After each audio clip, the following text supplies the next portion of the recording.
오늘 좀 충격적인 얘기를 해볼까 합니다. 한 영성서적에 나오는 주장인데요. 아마 여러분이 지금까지 믿어왔던 가치관을 통째로 뒤흔들 수도 있는 그런 내용입니다. 같이 한번 깊이 파헤쳐 보시죠. 자, 이 책이 던지는 질문은 정말 도발적입니다. 우리가 생각하는 선과 악, 그리고 사후세계에 대한 모든 상식을 그냥 정면으로 깨부수는 주장이거든요. 아니, 근데 어떻게 이런 결론이 나올 수가 있죠? 이걸 이해하려면요, 이 책이 세상을 어떻게 바라보는지 그 아주 기본적인 규칙부터 알아야 해요. 모든 논리가 바로 여기서부터 시작되거든요. 첫 번째 파트입니다. 현실의 규칙을 다시 쓴다는 건데 이 세계관의 새로운 토대가 뭔지 한번 살펴보겠습니다. 자, 첫 번째 규칙은 바로 시간에 대한 거예요. 보통 우리는 시간이 과거에서 현재, 미래로 쭉 흐른다고 생각하잖아요. 근데 이 책은 그게 아니라고 말합니다. 모든 순간, 그러니까 과거, 현재, 미래가 사실은 지금 이 순간에 동시에 존재한다는 거죠. 좀 낯선 개념이죠? 다음은 죄라는 개념인데요. 이 책에선 아예 존재하지 않는다고 말합니다. 어떤 행동이 나쁘다 또는 틀렸다고 하는 건 절대적인 진리가 아니라 그냥 우리가 경험을 통해서 만들어낸 상대적인 생각일 뿐이라는 거예요. 이게 바로 심판이라는 개념을 무너뜨리는 아주 핵심적인 생각입니다. 그리고 마지막으로 우리의 본질 자체가 그냥 완벽함이라는 겁니다. 무슨 행동을 했든 어떤 경험을 했든 상관없이 우리 존재 자체가 완벽하다는 거죠. 자, 생각해 보세요. 죄가 없고 우리 모두가 원래 완벽하다면 심판이나 처벌이 과연 필요할까요? 설 자리가 없어지는 거죠. 그러니까 이런 원리들이 합쳐져서 우리가 아는 그런 전통적인 심판이나 처벌 같은 게 아예 불가능한 현실을 만들어내는 겁니다. 그래서 중요한 건 이 새로운 규칙들을 일단 머릿속에 넣어두셔야 한다는 거예요. 그렇지 않으면 다음 얘기를 따라가기가 정말 힘들어져요.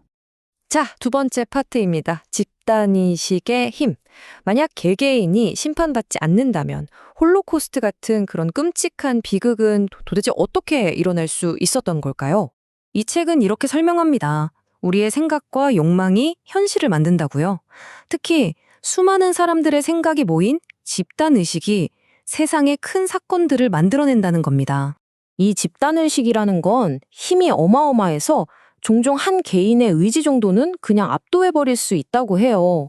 그러니까 나는 원하지 않아도 사회 전체가 흘러가는 방향에 나도 모르게 휩쓸릴 수 있다는 뜻이죠.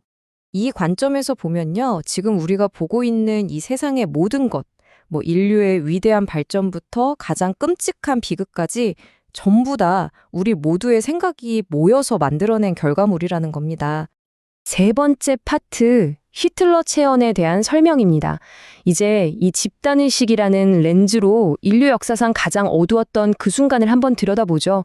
이 책에 따르면 히틀러는 그냥 갑자기 나타난 괴물이 아니에요. 그 당시 사회에 가득했던 분노, 분리, 그리고 우월감 같은 그 집단의식이 뭉쳐서 만들어낸 하나의 현상이었다는 거죠. 그러니까 이 해석에 따르면 히틀러는 인류에게 그냥 닥친 재앙이 아니라 사실은 인류가 스스로 만들어낸 존재라는 아주 충격적인 주장을 하는 겁니다. 결국 그 끔찍했던 사건은 인류가 스스로의 민낯을 들여다보는 거울 같은 역할을 했다는 거예요. 우리가 서로를 미워하고 분열하면 어디까지 추락할 수 있는가를 정말 적나라하게 보여준 사건이었다는 거죠. 이게 인간이 가진 잠재력의 양쪽 끝을 보여주는 거라고 설명해요. 한쪽 끝에는 우리 편, 내 편을 나누는 분리의식으로 만들어진 최저점, 바로 히틀러 체험이 있고요. 다른 쪽 끝에는 우리는 하나라는 통합의식으로 만들어진 최고점, 그리스도 체험이 있다는 겁니다.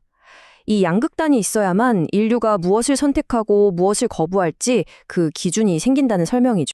자, 이제 이 모든 틀을 가지고 우리가 처음 던졌던 그 질문으로 다시 돌아갈 시간입니다. 도대체 어떤 논리로 그런 주장을 하는지 한번 보시죠. 자, 그럼 이 논리를 한번 정리해 볼게요. 이 책의 주장은 이렇습니다. 첫째, 죽음은 처벌이 아니라 그냥 다음 단계로 가는 전환일 뿐이다. 그러니까 히틀러가 한 일은 고통을 준 게 아니라 오히려 그들의 고통을 끝내준 거다. 둘째, 히틀러 자신과 그를 따르던 수많은 사람들은 그게 옳다고 믿었기 때문에 그들의 세상에선 그게 죄가 아니었다. 셋째, 그가 있었기 때문에 우리가 이건 아니다 라고 선을 그을 수 있게 됐다. 즉, 선을 정의할 수 있게 해줬다는 거죠. 그리고 마지막으로 누군가는 그 끔찍한 역할을 맡아야만 했다는 거예요. 인류 전체의 성장을 위해서. 그러니까 이런 논리대로라면 사후세계에서 그를 벌할 이유가 전혀 없다는 결론이 나오는 겁니다. 궁극적으로 이 책에 말하는 신의 사랑이라는 건요, 우리가 생각하는 선악의 판단을 아득히 뛰어넘어서 가장 끔찍한 범죄와 그 범죄자까지도 예외 없이 전부 끌어안는 그런 절대적인 개념이라는 겁니다. 그럼 이 복잡하고 또 받아들이기 힘든 철학을 통해서 우리가 진짜 얻어야 할 교훈은 뭘까요?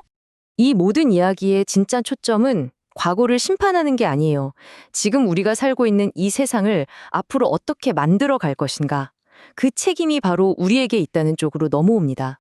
결국 세상을 바꾸는 거대한 변화는 바로 나 한 사람의 변화에서 시작된다는 메시지죠. 내가 바라는 세상의 모습을 먼저 내 안에서 구현하고 그것을 보여주는 사람이 되라는 겁니다. 결국 이 책은 히틀러가 천국에 갔냐 안 갔냐 그걸 판단하라고 우리에게 숙제를 내주는 게 아닙니다. 오히려 우리에게 이런 질문을 던지는 거죠. 세상은 우리 모두의 생각을 비추는 거울인데 그렇다면 당신은 오늘 어떤 생각과 의식을 이 세상에 보태시겠습니까?